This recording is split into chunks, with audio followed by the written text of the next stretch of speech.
Hello, friends. Some of you may know, well, you probably know that I'm a translator and that I've done 7 translations. Two of them have been of rugby books, and this is one of them by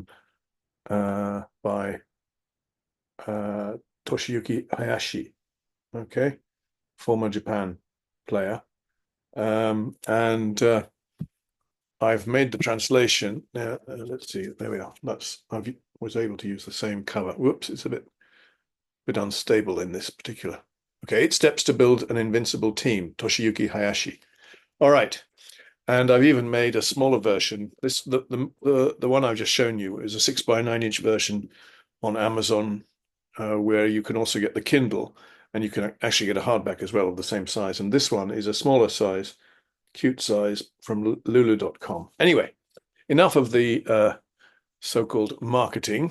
What I want to do today is to introduce the book by reading it, as I've been doing with my other books, Ernest Sato and so on. So let's go to the sharer. Okay, so there's the title, 8 Steps to Build an Invincible Team, a rugby coaching Bible from Japan. Toshiyuki Maru Hayashi, his nickname is Maru, former captain of the Japan national rugby team.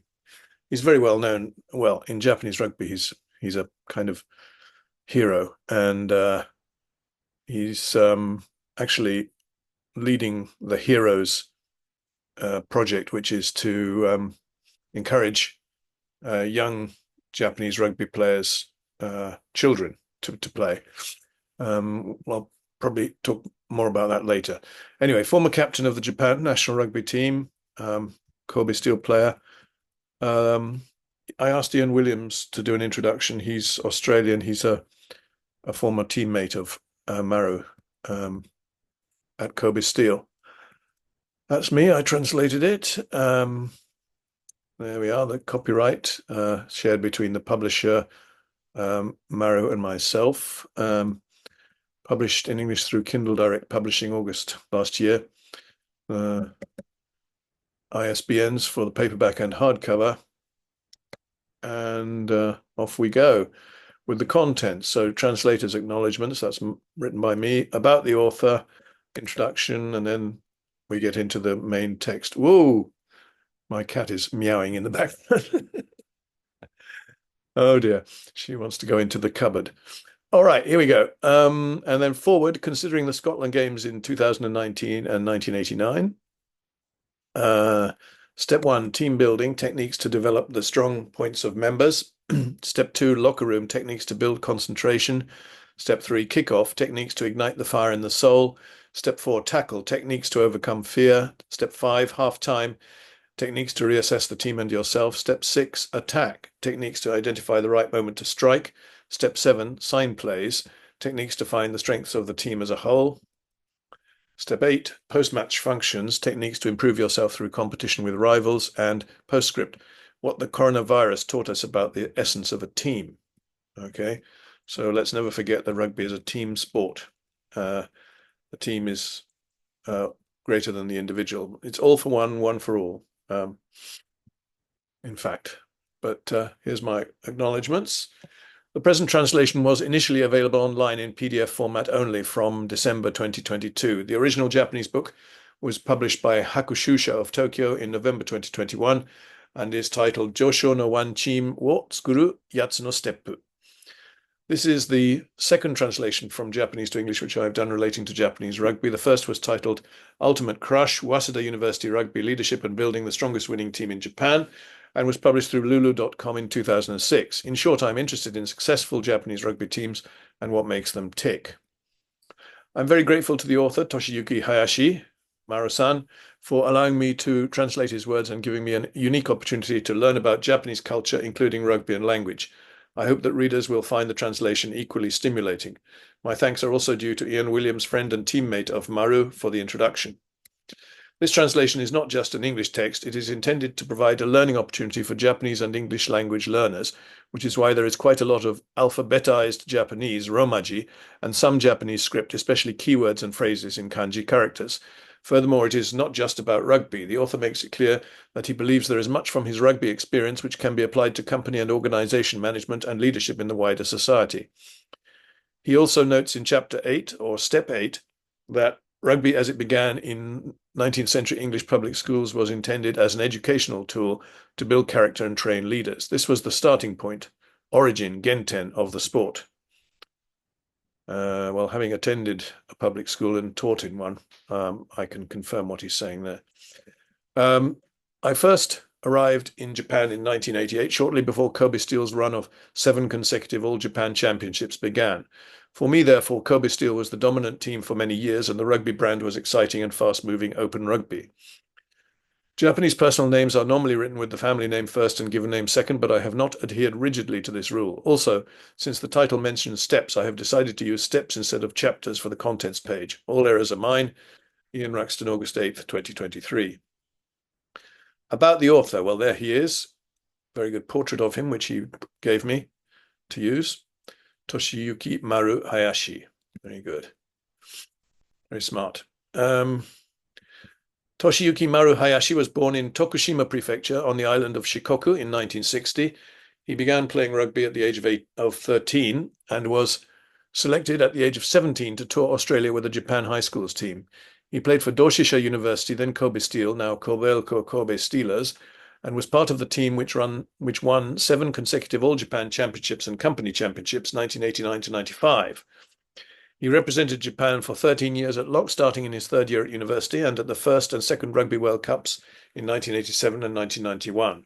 From 1989, he studied at Oxford University and played for Oxford in the 1990 Varsity Match against Cambridge. He is a member of the Barbarians. He is the founder and president of the HEROES NPO, which promotes rugby for Japanese school children and organizes the nationwide annual HEROES Cup. He gives lectures at universities and motivational seminars for company employees. Introduction. This is by Ian Williams. Toshiyuki Maru Hayashi is the most unique person I have met in my 30-plus years of association with Japanese rugby. There are many facets to the former Japanese Brave Blossoms captain and holder of 38 Test caps, the highest at the time of his retirement, won over 13 years, 1980 to 1992, Oxford Blue, Barbarian, 7-time All Japan champion, chairman and founder of not-for-profit Youth Rugby Foundation Heroes, and well-known motivational speaker. We first met in May 1987 in Sydney at a dinner organised by Kobe Steel during the inaugural Rugby World Cup. Maru was the captain of Japan, and the team included 3 other Kobe Steel players, Seiji Hirao, Atsushi Oyagi, and Mitsutake Hagimoto. I had won a scholarship to Oxford University sponsored by Kobe Steel, so there was a connection. Conversation at the dinner was difficult, as I spoke no Japanese and the players did not understand my Aussie English. At the time, I had little knowledge of Japanese rugby other than playing against the Japanese schoolboys team, which toured Australia in 1981, and as a schoolboy, watching flying Japanese winger Masaru Fujiwara score for a World 15 playing Sydney at the Sydney Cricket Ground. The popularity of Japanese rugby was a well-kept secret to the outside world. Japan played exceptionally well against Australia, 23-42, poorly against England, 7-60, and lost a heartbreaker against the United States, 18-21. The next time I met Maru, I was playing for Oxford University on a pre-season tour to Japan in September 1988. He captained Japan in the Test match to celebrate the reopening of Prince Chichibunomiya Stadium in Tokyo, which, by the way, we are in danger of losing now, but that's another story. Incredibly, when you think Japan was a World Cup 2019 quarter-finalist and is ranked as one of the top 10 teams in the world these days, Oxford defeated Japan by 23-12. In fairness, the Oxford team were almost entirely postgraduates and contained an all-black World Cup winning captain, David Kirk, 4 Wallabies, Troy Coker, Rob Egerton, Brian Smith and me, and a Welsh international, Di Evans. Later that night after dinner, and far too many beverages with Sokichi Kametaka, then president of Kobe Steel, I agreed to join Kobe Steel after graduating from Oxford. Maru and I were to be teammates. I arrived in Japan in September 1989 to work and play rugby. All the leading teams were owned and managed by 4 companies: Toshiba, Suntory, Nippon Steel, Ricoh, Toyota, Honda, Sanyo, now Panasonic. There were 24 teams in the first division split across Kanto, Kansai, and Kyushu regions, and another 24 teams in the second division, right down to 8 teams in the fifth division in the Tokyo area competition.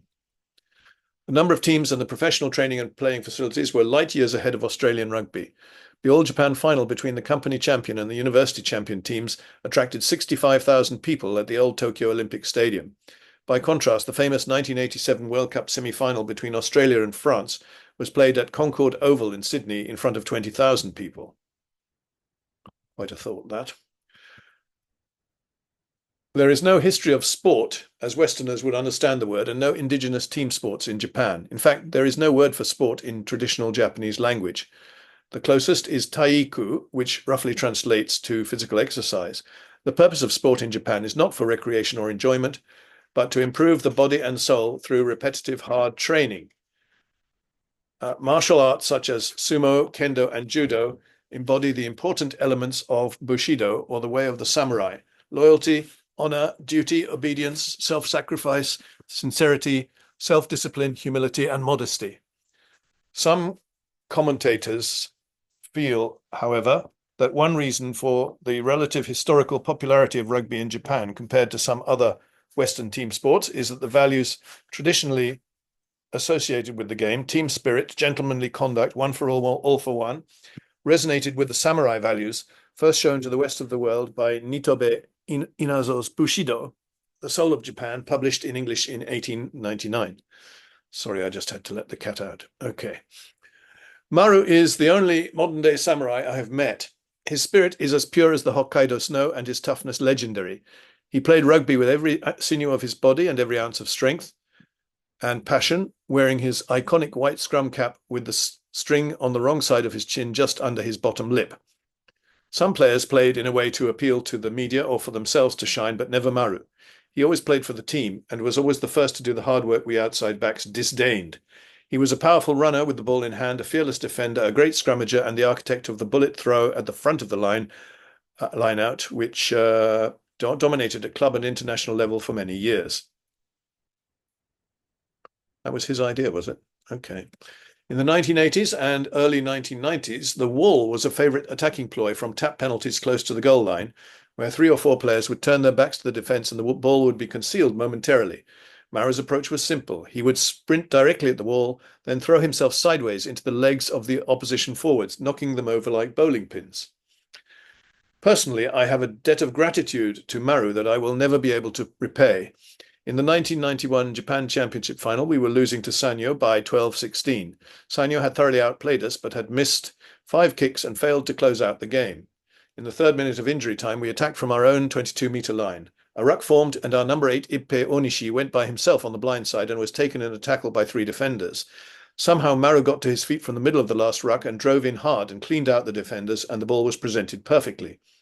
2 Hail Mary passes later, I was on a 60-metre run to win the game 18-16 and Kobe Steel's 3rd championship in a row.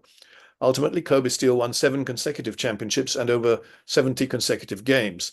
The dramatic sayonara last play win by Kobe Steel is still fresh in the minds of Japanese rugby fans, me too, by the way, and made me a minor celebrity in Japan. I still have Japanese acquaintances wanting to talk about it 32 years later, and it cemented a lifelong connection with Japan. There are many wonderful stories of Maru, and below are a few I have enjoyed over the years. In the semi-final of the 1986-1987 Company Championship, Kobe Steel with Maru as captain played Nippon Steel Kamaishi. At full time, the scores were tied at 9-9, and rather than play extra time or have a replay, the winner was decided by lottery. The 2 captains played janken, a single game of rock, paper, scissors, to decide who would select the envelope first. Maru unfortunately lost the janken, and the Nippon Steel captain selected the correct envelope, and they progressed to the final. The following season, at the end of training, when the team would practice personal skills, it was humorously suggested that Maru should focus on practicing his janken. On a more serious note, one of the other foreign players' greatest memory of Maru is from his first Hanami cherry blossom party at Ikuta Jinja Shrine in Kobe. He could understand very little Japanese, but was enjoying the amazing camaraderie. Towards the end of the evening, Maru sang a solo which sent a shiver down his spine, and he noticed that everyone around had a tear in their eye. Maru was singing a pre-flight Kamikaze Cherry Blossom Boys song. Maru entered Oxford University to study for a postgraduate diploma in social studies and joined the Oxford rugby team. Rather than play in the second row, he was converted into a prop and became the first Japanese to win a rugby blue from either Oxford or Cambridge. Subsequently, there have been others, including Ken Iwabuchi for Cambridge. In the locker room before the 1990 Varsity Match, the team formed a tight circle, and Oxford captain Mark Egan was about to start his pre-match speech when there was a guttural scream, followed by intense wailing from Maru. Mark gave up his prepared speech and said, "Look at what this game means to Maru." The first scrum of the game collapsed and Maru dislocated his kneecap. Irish international referee Owen Doyle was very concerned as Maru lay prostrate on the ground. Rather than leave the field for medical attention, two of the Oxford players, Dr. Errol Norwitz, an obstetrician and gynecologist, and Dr. Andrew Everett, a family physician, put his knee back in place. Maru then played a pivotal role in an upset 21-12 win by Oxford over a star-studded Cambridge team. Sorry for the misspelling of prostrate. It should be prostrate with two R's, not prostate with one. Okay.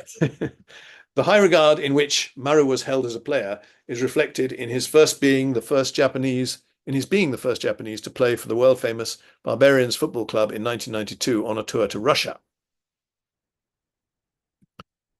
In the 1992 off-season, Maru organised an exhibition match against Suntory, who had been our opponent in the company semi-final a few months earlier, in his hometown of Tokushima on Shikoku Island. Shikoku is the smallest of the four main islands which comprise Japan and very much the most rural. When we arrived in Tokushima, there was a reception in the city hall and Maru was honoured as a returning hero.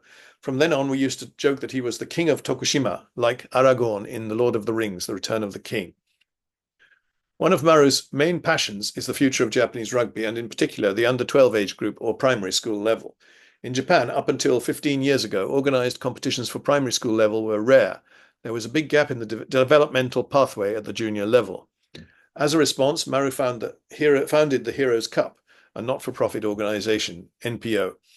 From humble beginnings, it now boasts the numbers and reputation of arguably being the biggest primary school level national tournament in the world, with over 5,000 junior rugby players, 290 rugby schools, and numerous events and qualifying tournaments throughout Japan, and an army of 2,460 volunteers activated by the passion and drive of their leader. The HEROES Cup embodies everything that is good about rugby, the all-for-one philosophy of camaraderie, respect, honesty, and friendship. Maru's dream continues to grow, and the HEROES Cup can proudly boast young players that have come from this grassroots event into high school rugby, university rugby, and then into the Japan Professional League and national honours. There is no doubt that HEROES Cup will form a very large part of Maru's legacy. His ability to activate, enthuse, drive, and support people from all walks of life shows no bounds, and he continues to work tirelessly for the HEROES Cup.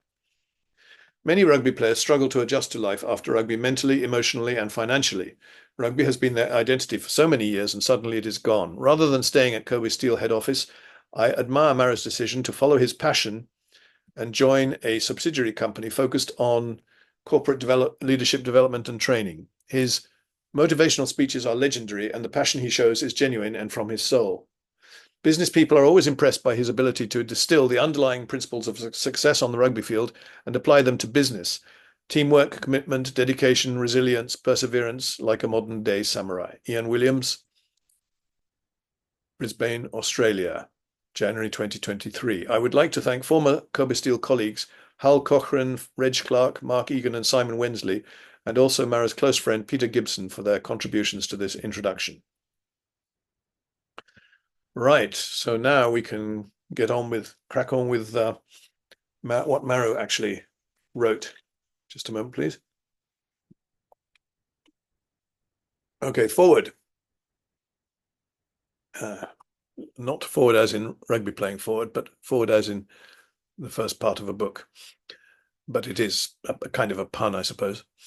Considering the Scotland Games in 2019 and 1989.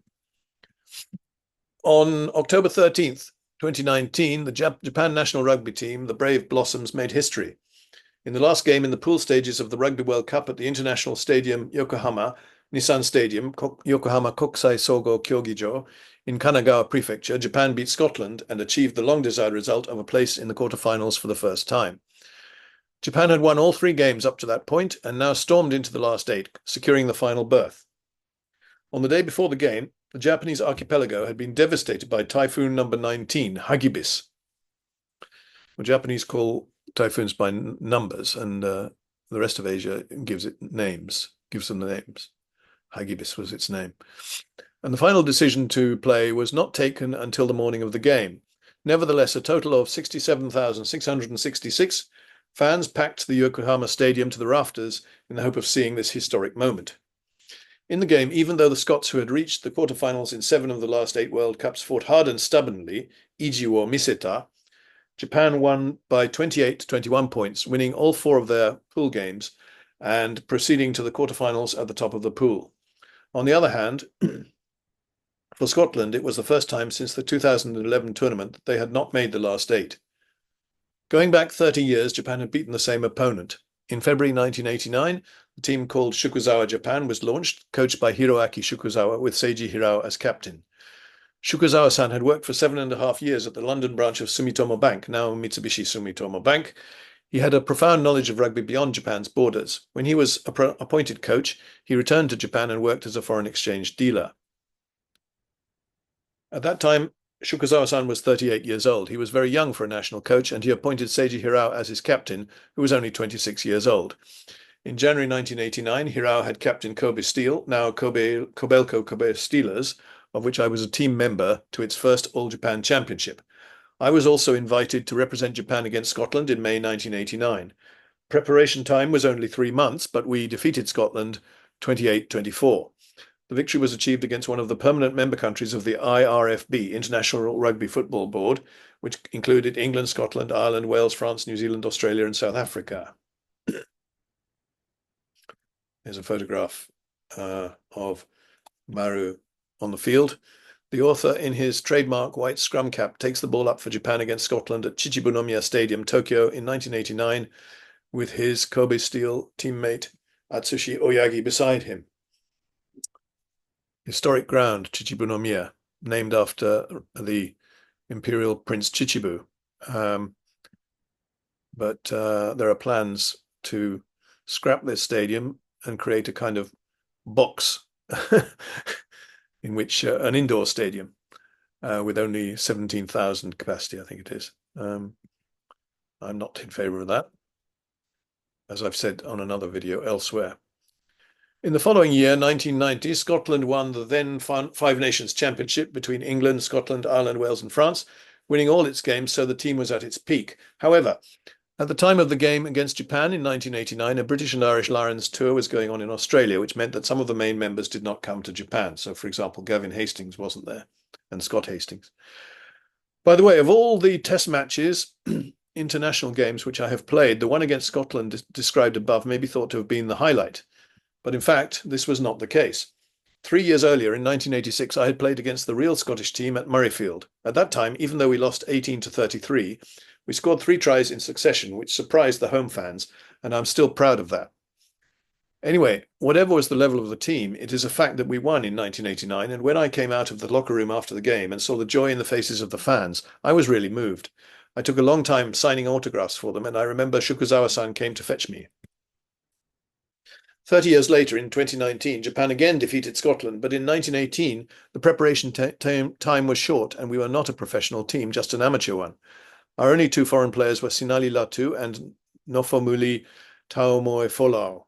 As we were all amateur players, we could not spend a long time together in training camps to strengthen our team. That is exactly why the assembled members included not only players with high average potential, but also players with at least one excellent skill. The result was that we beat Scotland. The author in a Tokyo clubhouse with the Sakura jersey and those of other strong rugby nations. This is plate 2. On the other hand, now the Japan national team is professional with many powerful foreign players, and the coaches are able to strengthen the team thoroughly through long training camps. However, they face different issues to the ones we had in 1989, such as how to unite a team, including many foreign players, how to maintain high motivation through a long training camp, and so on. Even though the result was the same against Scotland, the members making up the two teams and the strengthening processes were completely different. And even if it were the same team, it would be quite different from last week to this week. In other words, the face of a team changes from moment to moment. Face in inverted commas there. In this book, while continually referring to the special quality of the ever-changing face of a team based on the experiences I have gained from rugby, I intend to record the important points which are necessary to create a team which wins and keeps on winning. This concept of one team which keeps winning is likely to be useful to companies and the wider society in showing their strengths, so I humbly appeal to business persons and leaders also to read this book if at all possible. Toshiyuki Maru Hayashi. All right, so before we start, let me just take a quick drink. Okay, step 1, team building. Techniques to develop the strong points of members. Member no chosho o umidasu gijutsu. The Japan national rugby team which strove for admiration, akogare. On September 19th, 2015, the Japan national rugby team achieved a victory which has gone down as a major event in rugby history. I think many people will remember it, but during the Rugby World Cup held in England, at the end of a hard-fought battle, Japan defeated the mighty nation of South Africa. How incredible was this win? Well, for example, the major English bookmaker William Hill had given odds against a Japanese victory over South Africa of 34-1. In other words, it was regarded as an absolute certainty that South Africa would win. In that game, just before the end, Japan was losing by 29 points to 32 when a penalty was awarded against South Africa. In rugby, when the opponent commits an offence, the attacking side has various options, and it was a case where it would have been reasonable to kick a penalty goal and earn 3 points. In that case, the scores would have been equal, and the game would have ended in a draw. Then the team would surely have returned to Japan to be greeted as heroes. However, the Japan team had other ideas and were not content with a drawn game. The captain, Michael Leach Michael, opted for the scrum with the intention of scoring a try worth 5 points and thus winning the game. He even ignored instructions from the head coach, Eddie Jones, to kick the penalty goal and settle for the draw. Reach Michael, I think he's become Japanese, which is why his name is given in the Japanese way. Rugby is a physical sport in which bodies collide. For this reason, it is a sport in which teams with larger bodies are at an overwhelming advantage, and of all the strongest teams, South Africa is the largest and most physical. In the media, the South African team was described as a herd of giant elephants. In spite of this, in this situation, Japan did not choose to kick a penalty goal and aim to draw the game, but made a point of choosing the scrum and matching their 8 forwards against the South Africans in a trial of strength. They were aiming to get the ball out to the backs and score a try. Rugby is a sport in which the judgment of the men on the spot takes priority over the instructions of the coach. This Japan team had trained for more than 180 days in camp and had repeatedly undergone the hardest possible training to win, so I think this gave them the overwhelming confidence that they could get the try. After the Japan team had learned that they would play South Africa, they had practiced the most thoroughgoing simulations. Their slogan became "Beat the Box," and they did very detailed analysis on each of the South African players. Also, in order to make sure he understood Japan's low scrum, they invited the referee who would be in charge of the game against South Africa to their camp in Japan. By showing how they intended to play the game, they wanted to avoid giving away unexpected penalties and prepare the ground thoroughly for the game. Of course, I think it was precisely because of this accumulated hard training and thorough preparation that they were confident of winning. At the same time, I think it was important that the whole team decided and shared the same objectives before the win in order to achieve it. During the Japan team's training camp, leaders' meetings were held many times between the captain, Michael Leach, and the senior players, Shota Horie Shota, and Hirose Toshiaki. It was at one of these meetings that Hirose proposed the following goal: let's become a team which is admired in Japan, and to do this, we must beat South Africa. Plate 3, the author and Eddie Jones holding the logo of the HEROES NPO.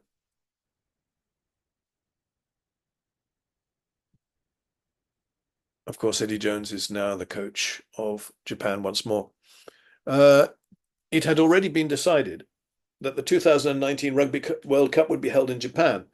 The World Cup would be a chance for many more Japanese to know the attractions of the sport of rugby. For that purpose, the Japan team had to become an object of admiration, akogare no sonzai, for Japanese people, and to play in ways which would inspire children to take up the sport and behave in ways which would make parents want their children to play rugby. This is why they had to beat the mighty South African team. That became the core of their motivation. So winning was a huge marketing exercise, in effect, or to achieve the win would bring Japanese rugby on and make it popular once more in Japan. Hirose became the captain of the Japan team in 2012, but in 2015, Eddie Jones told him he could not guarantee him a place in the starting lineup, and for this reason he was relieved of the captaincy. In fact, in the 2015 Rugby World Cup, he was never used on the field. However, Hirose did not become dispirited. He thoroughly researched his opponent's moves and practiced plays to challenge and defeat them and contributed to the team. It is also famous that he cleaned up the Japan locker room after games. If winning were the team's only objective, then only the 15 men on the field would have a major role to play. However, at the moment when the Japan team decided to become the object of admiration, a role was given to the players who were not on the field, and Hirose showed what this meant by becoming the embodiment of admirable qualities himself. At this time, the Japan team began to prioritize the team's objective in everything. In the game against South Africa, the choice of the scrum over the penalty kick for goal and the decision to go for the try was an example of this. All the players felt that they did not want to draw but to win the game, so they chose the scrum over the penalty goal. But I think the undercurrent was the unshakable resolve expressed in "let's become the object of admiration as the Japan team, and for that purpose let's win the game." In this way, I think that thanks to this firm determination which preceded the victory, they were able to earn a historic victory with their last gasp try. So it was Hirose who articulated the goal. Let's become the object of admiration. Very interesting. Put it into words. Putting the cart, winning or the ultimate goal, before the horse, preliminary goals. Hongaku to matsugaku no tento to wa. Sport is about aiming to win. Without the will to defeat the opponent, it is not sport. If it is just moving the body without aiming to win, it cannot be called sport. It is merely recreation. In a major Japanese dictionary, sport is defined as a general term for physical exercise, including the elements of entertainment, competition, and hard physical training, as seen in athletics, baseball, tennis, swimming, boat races, etc., and extending to mountain climbing, hunting, etc. It is not merely entertainment. The competitive element, kyogisei, which includes winning and losing, is indispensable. But recently, competition, kyoso, has been the focus of attention, and cases of coaches going too far have been on the increase. What is true sports coaching which does not aim solely at victory? What is important is to clearly set appropriate preliminary goals in advance of victory. In Japanese, there is a phrase, honmatsu tento. This means something like putting the cart before the horse, or putting the essential part and the non-essential part in reverse order. The honmatsu in this case can be expressed as hongaku and matsugaku. Hongaku means humanity and ethics, while matsugaku means knowledge and technological power. Then study concentrating only on matsugaku and failing to improve one's humanity is honmatsu tento. In sport, victory is matsugaku, the ultimate goal, while hongaku is what one can obtain before aiming at victory. If you only aim for victory and fail to set your purpose before victory as your goal, this is honmatsu tento.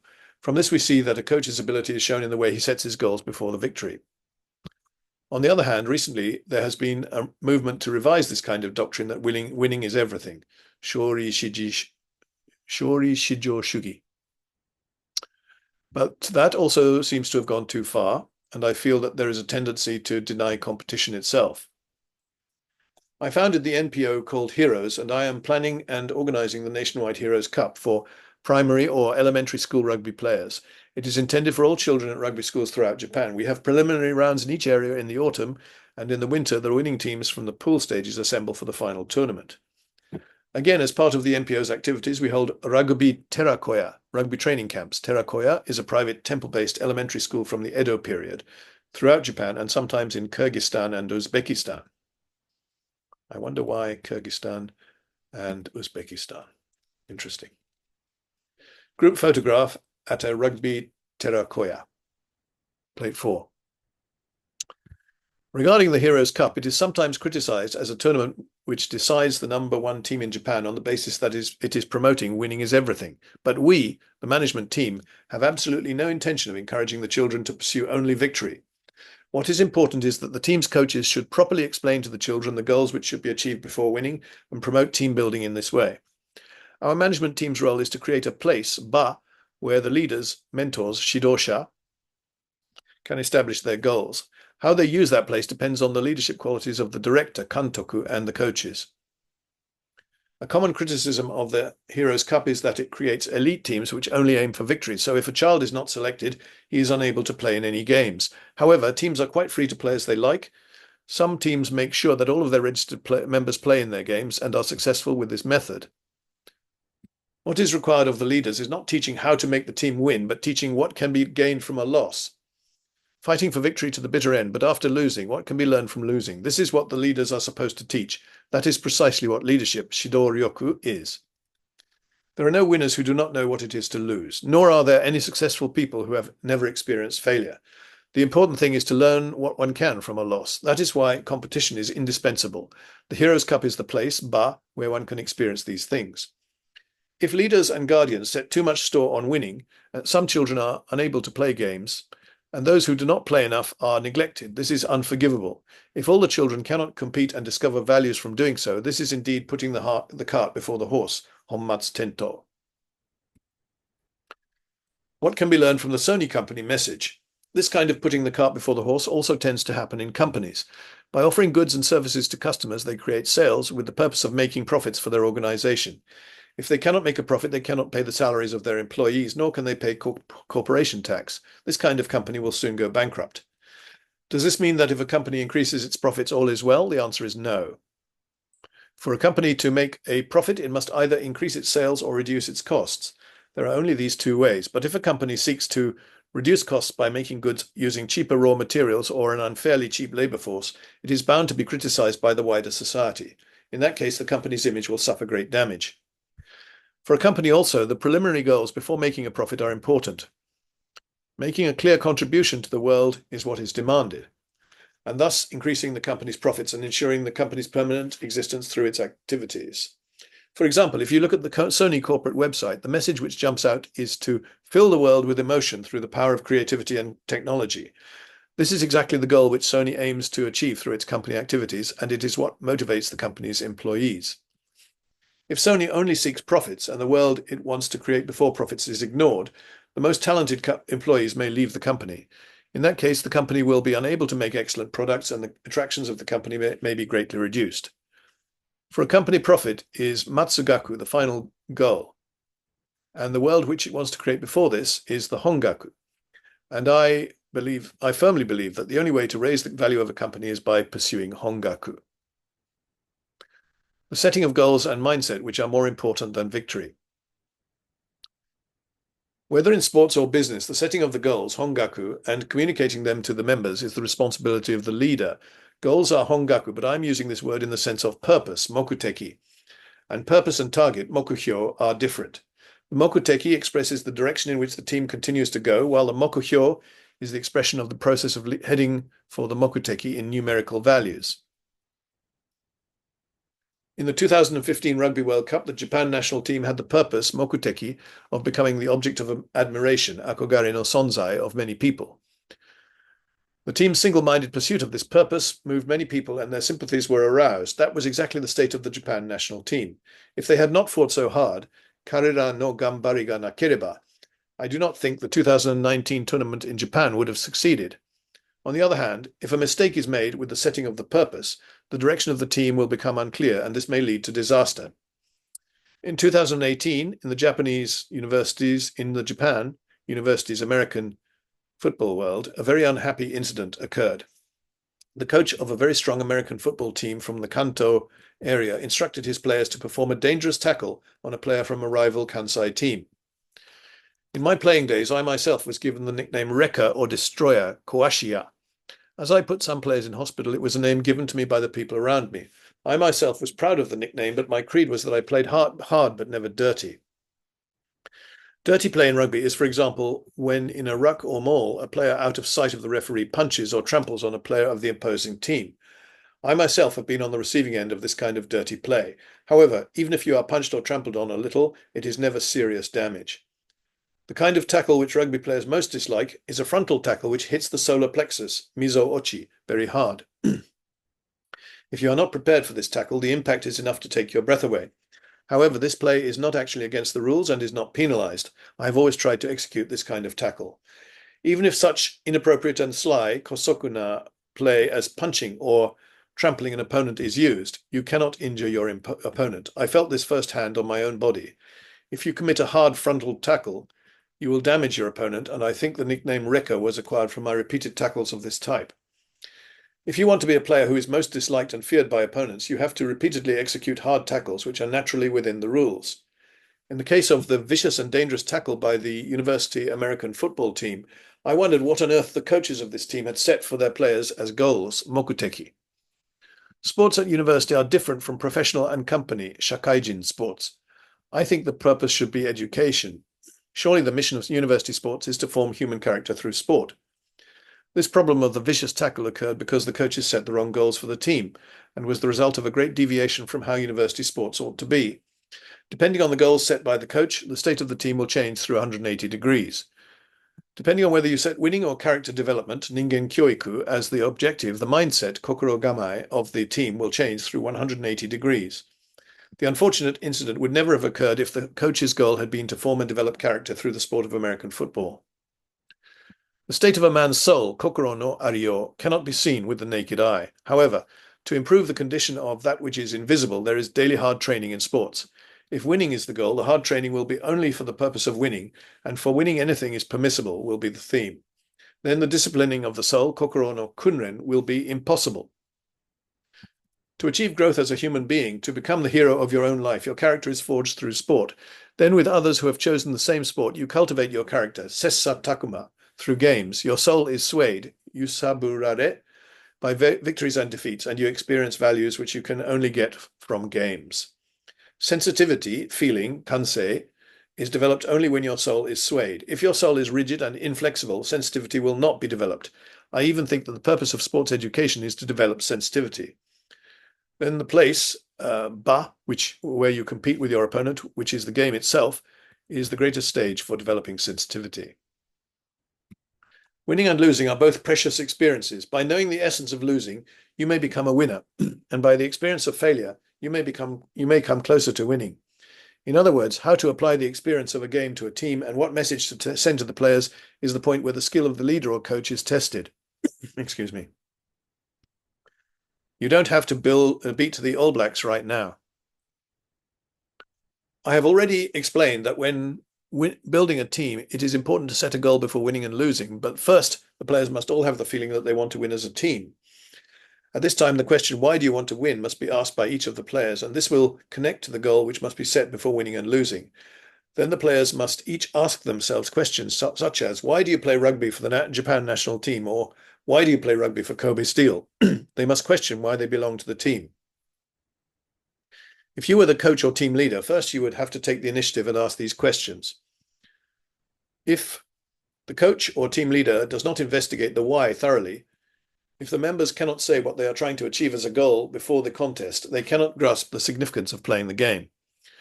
Especially in sport, there are sometimes unbridgeable gaps in ability between the opposing teams. When your team has to play against an opponent which it cannot possibly defeat, if you are the coach or leader, what do you say to the team members, and how should you prepare their mindset? I have had the experience of being the leader of a team which faced an unbridgeable gap between itself and the opponent. It was when I was the captain of Japan after the first Rugby World Cup in 1987. Plate 5, Japan team members at the first Rugby World Cup in 1987. The author as captain is in the middle of the front row with Shigi Konno to his right. Famous member of the JRFU, Shigi Konno. Shigeru Konno, or Konno Shigeru. Okay, it was almost 6 months after the World Cup had finished in the autumn. The New Zealand All Blacks, who had won the tournament, came to Japan, and a test match and an official international game was organised. In the World Cup, Japan had played well against a strong Australian team, but had lost all 3 pool games and was eliminated at that stage. That's referred to by Ian Williams in his introduction. For that reason, I felt that the game with the mighty All Blacks was a mismatch. Moreover, at that time, the Japan players were not professional as they are now. They were all amateurs. They were mostly working as company employees and practicing when they could. I myself, on returning to Japan from the World Cup, was greeted by a mountain of work which had piled up in my absence. While clearing the backlog of work as captain of Kobe Steel, I led the members to the All Japan Championship, and I was extremely busy with work and practice. Other Japan players were in similarly difficult circumstances. Rugby is a sport where body collides with body. In some cases, people even die. It is without doubt a battlefield, shuraba. However great the differences in the abilities of the teams, and even if one is not well prepared, these are mere excuses. If a game is arranged, you have to take to the field with your comrades, and the captain has to encourage the team and bring the best out of it. For this All Blacks game, I was still the captain after the World Cup. I always caused the emotion to explode out of the locker room with my team talk and inspired my teammates by saying, "We will win this game." But this time I could not tell my teammates that we would win the game. This was because the difference between the abilities and preparation of the teams was so great that I feared that the moment I said we would win, the team members would say we have no hope and would become subdued. So I said the following about the meaning of the game and of being chosen to represent Japan. It's true that with our present team, we may not be able to beat the All Blacks, but at some time in the future, our younger brothers or children will certainly do it. Let's play in a way which will lead to that day. We played our hearts out. We tackled desperately, but we could not bridge the gap in ability and we could not beat the All Blacks. However, by fighting for coming generations, we gave it our best shot and took on the All Blacks. And the reason I am now managing the Heroes Cup tournament for all the primary school players in Japan is because of what I felt in that game, that someday I want to raise a generation which will beat the All Blacks. Very clear statement of his motivation. The importance of mission and vision. It is also important to ask oneself the question why in business. When you have the objective of selling this product, you have to ask, why are you selling this product? By selling this product, how will you be able to help customers? How will you change their lives? And how will society be changed? If a whole organization accumulates the question why, this leads to the mission which that company should accomplish. Recently, many companies in the business world publish their mission or vision. If increasing sales as a medium-term objective is the vision, then the mission comes before increasing sales and is expressed in the question, what kind of world do you want to create as a company? Increasing sales or turnover, uriage, is important for the continuing existence of the company, but above that and more important is, after increasing sales, what kind of world are you aiming for? This leads to the meaning of doing this work and the reason for working in this company. The English word mission is expressed in Japanese as shimei. This is made of 2 characters, shi and mei, of which the first, shi, means use, and the second is mei, meaning life. In other words, this is the sense of purpose or duty which is expressed in mission. The Japan team which beat South Africa in 2015 and the Japan team which played the vastly superior New Zealand team in 1987 both had this sense of using their lives, mission. And that is precisely why they were able to take on their opponents. Thus, it is only when the leader can set out a clear mission that the members can have a sense of purpose, shimei-kan, and their power rises up to the surface. The conditions for becoming a fighting group, tatakao shudan. As stated above, by accumulating the whys, an organization finally arrives at the mission it should accomplish, but it can happen that however much the leader has arrived at the mission by accumulating whys internally, it still is no more than an abstract image which is difficult to share with members. To communicate the mission precisely to team members and apply it in the field or workplace, gemba, the leader must convert the mission into concrete language, and when applying this concrete language, the use of narratives makes it even easier to share the mission. In my former team, Kobe Steel Rugby Club, the team members are now studying why do we play rugby for Kobe Steel as part of legacy activities. This was begun by Wayne Smith, who was appointed General Manager in 2018. Kobe Steel Rugby Club experienced an unforgettable event on January the 17th, 1995, which was the Great Hanshin Earthquake. Yes, my in-laws were also in Kobe at the time. In the legacy activities, the staff and players assemble at the clubhouse and walk about 2 kilometers to one of the company's blast furnaces at a steelworks, which was called a symbol of revival, Fukko no Shimboru, being restored 2.5 months after the disaster.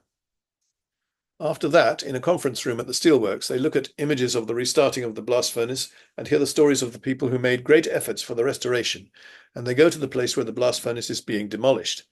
There each person picks up a fire brick, a special brick used for lining chimneys, and walks back to the rugby ground. On these fire bricks, the players write their names, and they have made a brick wall as a monument in the clubhouse meeting room. Through this initiative, the players are able to confront the question, why do I play rugby for Kobe Steel? As a result, they are able to discover the meaning of playing for the Kobe Steel team. And by starting from this point, it is possible to combine the vectors of all of the team members into one. Human beings are living creatures who can sense meanings and values which are invisible to the naked eye. Furthermore, by sensing unique meanings and values which cannot be seen by other people, they have strange powers which can rise up to the surface and become visible. This is why, even if every player thinks we can't ever beat the All Blacks, the leader must find the value in playing hard, tatakao, fighting, and convince himself and put this conviction into words. Then the players will discover the meaning of playing hard for themselves, and at last, a fighting group, tatakao shudan, is born. Well, of course, this applies to military, to soldiers as well, I think. Rugby players are always diverse, uneven, dekoboko. Every member of a 15-man rugby team has his or her role in games. There are people with large and small bodies, fast and slow people, and the most unique and special feature of the sport is that there is a place for all in a rugby team. Dear reader, you may imagine that all rugby players are over 180 centimetres, about 6 feet tall, but many very effective scrum halves are only about 160 centimetres, or 5'3" tall. The scrum half wears the number 9 jersey in games. He puts the ball in at the scrum, and his main role is to pass the ball which comes out of the scrum to the backs. He often has to pick up a ball which is rolling along the ground and pass it, so being short in stature is an advantage in this position. On the other hand, the props, who bind with their opponents in the front row of the scrum, are usually very heavy people. Then for the line-out and receiving kickoffs in the air, scrambling for possession, locks tend to be quite tall. For a long time I was a lock and held the bragging rights as the number 1 lock in Japan. But compared with locks overseas, who are very often over 2 meters tall, I was rather small. For that reason, when I played as an overseas student at Oxford University and for the world-class invitation team called the Barbarians, I was always used as a prop. Then among the backs, for the wing whose job it is to get past his opponent and score a try, being fleet of foot is more important than having a large body. So this is Ian Williams, for example. However, for the centres, who have a lot of physical contact, play with the opponents, most players tend to be bigger than the wings. Of course, there are exceptions. For example, extremely short props who must make life difficult at scrum time for props with big bodies. Then there are players like the legendary wing Jonah Lomu, 1975 to 2015, of the All Blacks, who was almost 2 meters tall and weighed about 120 kilos. Yes, for a wing, he was enormous. Depending on the type of rugby you want to play, different types of players can be put in each position, but in general, rugby players are always uneven, dekoboko, and there is a suitable position for each individual. Whether short or tall, fat or thin, fast or slow, there is a position for everyone. It is indeed a sport which embodies diversity. In games, it is expected that each player fulfills the role given to him according to his position. Plate 6, the author with French teammates on a Barbarians tour to Russia. Modern props are required to have running skills, but when I was a player, the role of a prop was to hold firm and never be pushed back in the scrum. That was why, even if the scrum suffered a heavy defeat, if they managed to push the opposing prop back just 3 centimetres, many props used to feel that they had won the game. Yes, it's a unique world, the world of props. Coaches and leaders must take all these things into account in order to make progress with team building. After being appointed captain, I published the team's goals immediately. However strong a team is, it is impossible to put better players than the opponents in all positions and for every play. Out of each of the current members, their strong points must be identified and assembled, the way to beat the opponents must be researched, and strategy and tactics must be devised to this end. When Kobe Steel achieved the first of its 7 consecutive All-Japan Championships, Zenkoku Shakaijin Taikai, in 1988, it was absolutely that kind of team. I was paired with Atsushi Oyagi at lock, and we were both playing for the Japan team. Our pack of forwards was powerful, and we had the power to break through, toppa ryoku, by going straight. However, in the scrum, where all 8 forwards have to combine their power, we were pitifully weak. Nasakenai hodo yowaku. And when it came to a scrum 5 meters from our goal line, we usually conceded a pushover try. So we were very unbalanced. In Shakaijin, literally members of society, rugby, at that time it was different to nowadays. Teams did not spread the ball wide to score tries. The prevalent thinking was to score from penalty kicks, and at the end of the game, win by at least 1 point. But Kobe Steel, although we had backs who could run with the ball, did not have a reliable kicker, so we could not get points from the conventional source. Late 7, the author at Rugby School, Warwickshire, England, in front of a memorial plaque for William Webb Ellis, credited as founder of the game. Seiji Hirao is on his right, and Atsushi Oyagi is on the other side of the plaque. 3 friends and teammates. For this reason, until we achieved our first championship, Kobe Steel was certainly one of the strong teams in the Kansai area. But the team had not previously had the experience of winning the All Black Championship. On the other hand, various reforms continued in the team, and from the 1984 season, we abolished the coaching system, moving from playing rugby as ordered, Yarasaru rugby, to rugby we have thought out for ourselves, Jibun tachi de kangairu rugby. I became the team captain in 1986. This was the year in which the great Seiji Hirao joined the company. In the previous 1985 season, in the All Japan Championships, we had defeated the 7 times champion Nippon Steel Kamaishi, Shin-Nitetsu Kamaishi, now Kamaishi Sea Waves, and destroyed the myth of their invincibility. However, in the final, we played Toyota Motors, now Toyota Fair Blitz, whom we had beaten in the Kansai Company League, and we lost to them. As captain, I believed that we would win our first championship that year. At the first meeting after I became captain, I published the team goals as follows. 1. Let's become strong by independent practice, jishu teki na renshu. 2. Let's aim to play entertaining rugby which will move people by keeping the ball alive. Ball wo tsunaide. 3. Let's become a team which will lead Japanese rugby. 4. Let's do things which only Kobe Steel can do. Results depend on multiplying the quality and quantity of practices. Until then, Kobe Steel had practiced 6 days a week. But if the quantity is too great, people will start to dislike rugby, and the quality of practices will also suffer. At that time, it was still the era of amateurism, and almost all overseas club teams only practiced 3 times a week. But even then, there were many strong teams. In these teams, it was usual for individuals to supplement the team training by practicing on their own.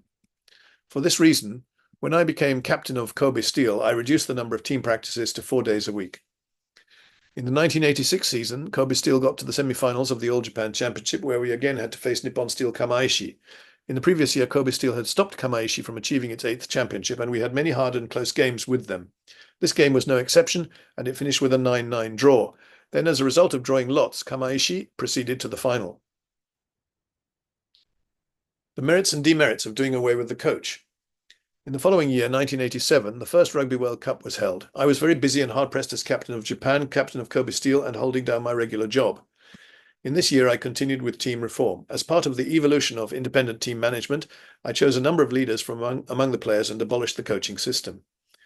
My idea had been for the team to become stronger by deciding its own practice. When I was appointed, I announced as one goal that we should become strong by independent practice.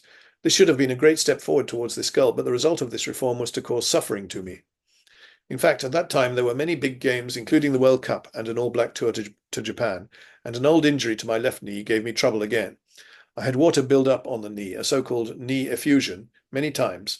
My leg could not move and I could not play as I wanted. I devised a strict training program before the Japan Company Championship to strengthen fitness, but I myself could not run and so could not execute it. There are various types of captain, but I was the type who led by example with my physical play, but I could not play in the way I wanted, and I spent days in mental anguish. Mogaki kurushimu hibi. For this reason, I used the leader system which had started this year, and I held many meetings with the team leaders. The idea was to adopt various ideas from the leaders, but somehow things went awry. Literally, buttons were misplaced. Botan wa kakechigaeta, and it became a place where disagreements erupted. There were times when I made statements as captain for the benefit of the team which were taken the wrong way, and I felt I was being criticized. In this way, the meetings which I had begun to promote independent management of the team became a place of disputes between myself and the team leaders. This meant that new rugby could not be created and team building could not be realized. When a coach is guiding a team, even if discontent builds up, it is directed at the coach. And even if confrontation arises between the coach and the team members, the team remains united as one. But since we did not have a coach, the brunt of the rebellion was inevitably borne by me. At this time, my position also changed. This was because regarding the weakness of our scrum, several people said, if Hayashi becomes prop, the scrum will become stronger and we can win the championship. As already stated, I was proud of being the #1 lock in Japan. To be honest, I did not want to change position, but the team's needs had to come first. Every week we practiced with the World Company team, which was also based in Kobe City, and while our scrum was turned over time and again, we gradually became a little stronger. In this way, while dealing with various concerns, we somehow reached the Japan Company Championship, and Kobe Steel was once more in this season a candidate to win the championship. I persuaded myself, we have worked this hard so we can win the championship. In the first round, we played Toshiba Fuchu, now Toshiba Brave Lupus Tokyo. I had the idea that we would win the game, reset the team, and head straight for the top. We struggled in the game, but with 1 minute left, we were leading by 5 points and attacking deep in the Toshiba half. Almost all of our players were sure we would win. However, Toshiba Fuchu found a momentary gap and passed the ball from in front of their goal, and in the end, they ran in a try in the centre of our in-goal area. They also kicked the conversion and won by 1 point. We were forced to take it on the chin, namida or nomu, literally drink our tears. It was the first time for me and other team members that the rugby season had ended before the new year. And in that season, taking momentum from their victory over us, Toshiba Fuchu went on to win the championship. Privately, I felt great chagrin, and I decided to resign from the captaincy.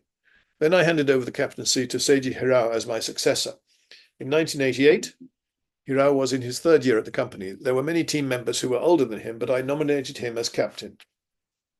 Working things out and deciding things for ourselves, and in this way creating a completely new rugby with which the team would win the championship, this had been my approach, but I felt that something completely different was required.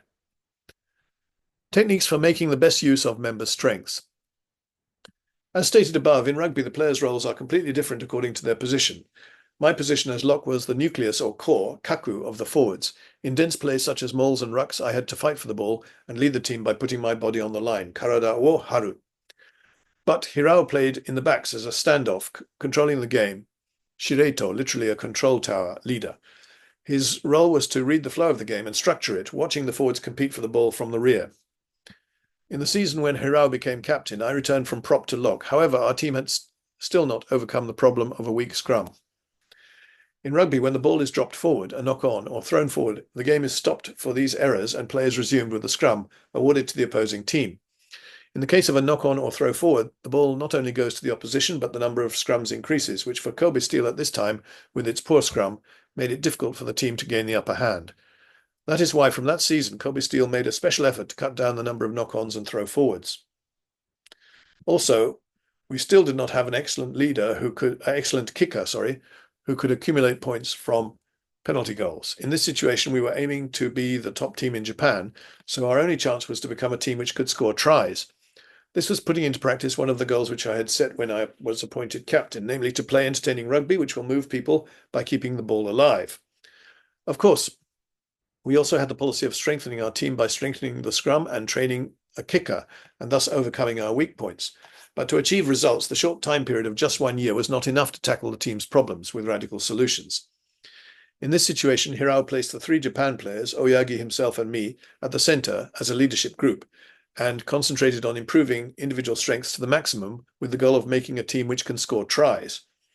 Also, during the season, at the end of the league games, Hirao was converted from standoff to centre. Standoff is the position, number 10 is the position at the top of the backs.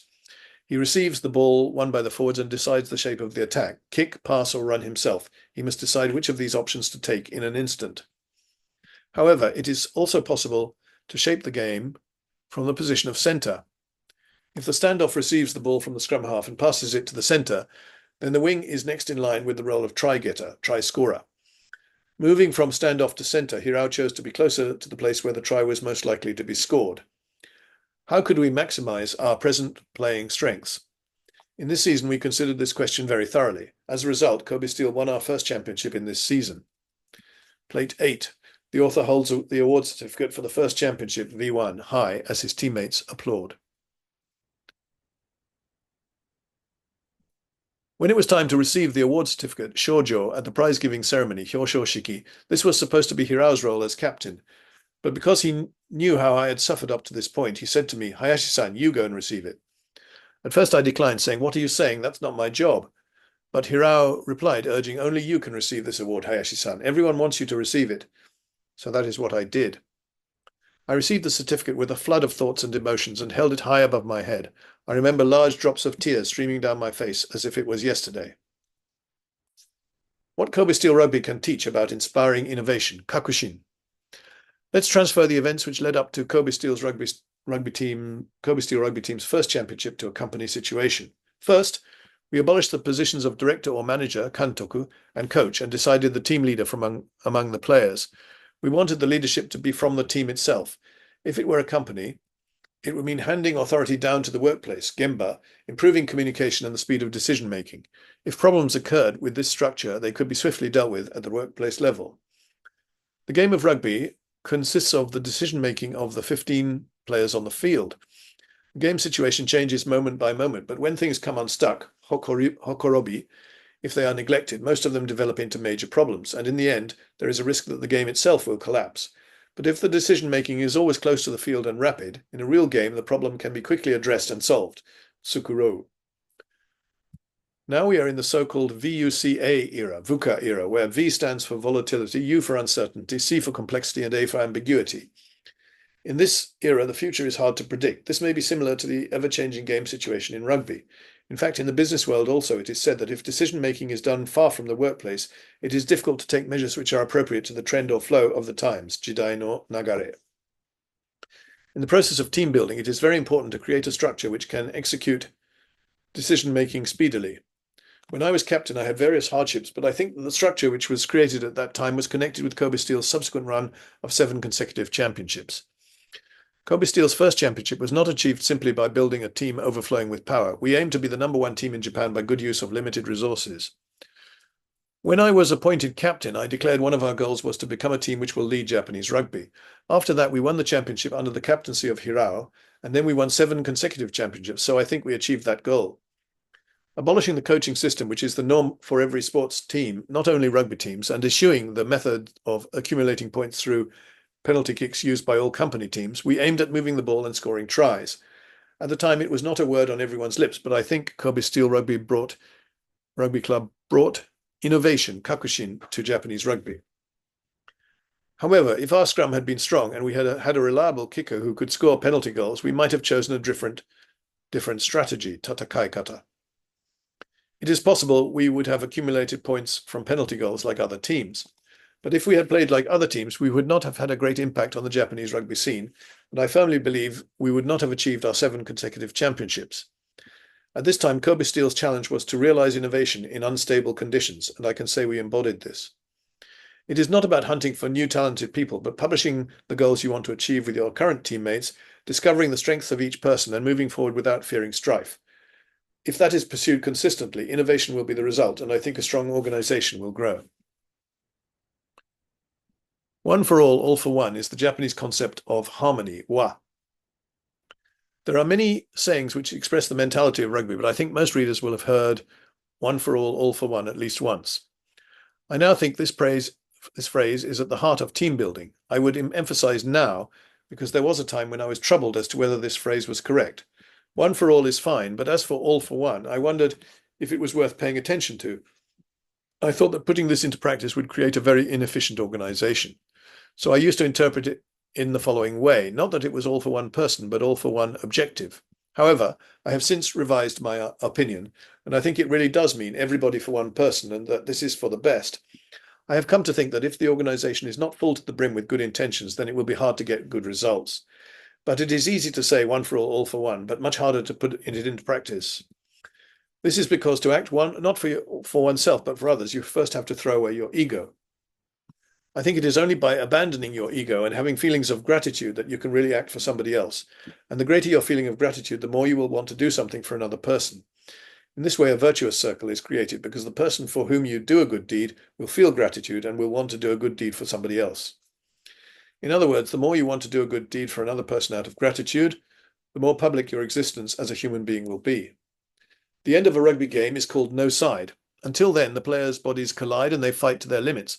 But when the last no side whistle blows or the buzzer sounds, they hug their opponents and praise their brave fight. Transcending the ego, making I public, and drawing out the public spirit of each person results in no side. In the Heroes Cup one year, an Osaka team played a Kyoto team in the final. And after a very close game, which could be described as moving, the Kyoto team won by a narrow margin. But at no side, both coaches cried and hugged each other. There were no longer any friends and foes, and they patted the children on the head, saying, "Well played, and you fought hard." Seeing this, I once again felt how marvellous no side is. In fact, no side and one for all for one are not used much outside Japan. It is said that they were developed independently after rugby came into Japan. I think one for all for one, expressed in one word, is the Japanese concept of harmony, wa. This refers not only to relations between people, but also people and nature, present and future generations, various people transcending their ego and acting for things other than themselves. This is wa, harmony. For Japanese people, wa is a concept which is deeply rooted in our culture, as found in Shotoku Taishi's wa o motte to toshi to nasu, cherish the harmony among people.